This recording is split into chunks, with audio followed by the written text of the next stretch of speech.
ফের কাঁটিকণায় ড্রাগস সমেত এক উপজাতি সম্প্রদায়ের ব্যক্তিকে আটক করল জনগণ। আটক ব্যক্তির নাম জর্জ ট্রেলার, বয়স 30, বাড়ি ডিমাহাসাও জেলার হাফলং হাফচরনগরে। কাঁটিগড়ার চিরাগি বাজার এলাকায় এক সচেতন অটো চালকের বুদ্ধিমত্তায় তাকে আটক করতে সক্ষম হয়েছে জনগণ।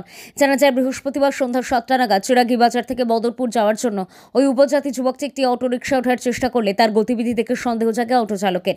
ঠিক তখনই অন্যান্যরা যুবকটির চেহারা দেখেই বলে ওঠেন যে এইমাত্র লাটিমারা গ্রামের আলমের থেকে এসেছে সে। আলম এই এলাকার দীর্ঘদিন ধরে ড্রাগস মাফিয়া হিসেবে পরিচিতি রয়েছে, আর এ থেকেই সন্দেহ জাগে সবার। পরে জর্জ ট্রেলার নামে যুবকটি নিজে থেকেই বের করে দেয় তার সঙ্গে থাকা 10টি ড্রাগসের কন্টেইনার। সঙ্গে সঙ্গে বাজার এলাকার লোকজন জড়ো হয়ে যান।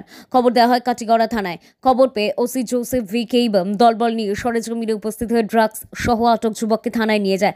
আটক জর্জ ট্রেলার এক প্রশ্নের জবাবে জানায় যে সে লাটিমারা গ্রামের আলমের বাড়ি থেকে এই ড্রাগসের কন্টেইনারগুলো এনেছে বলে। কাটিগড়া থেকে প্রণব মালাকারের রিপোর্ট, নিউজ অবিকল।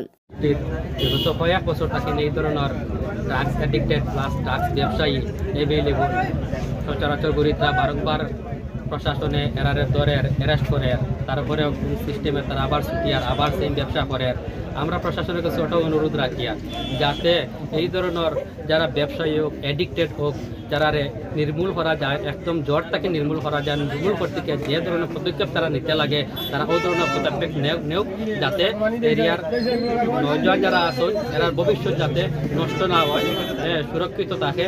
এবং প্রত্যেক এরিয়ার এই ড্রাগসের ফলে অনেক সময় অনেক মারপিটও হয়, বাজারও হয়েছে, গাঁওগল্লিতে হয়েছে, আরও বেজানোর, যাতে ওই ধরনের জিনিসটা একদম টোটালি নির্মূল করার লাগে প্রশাসনের কাছে আমরা অনুরোধ জানাই।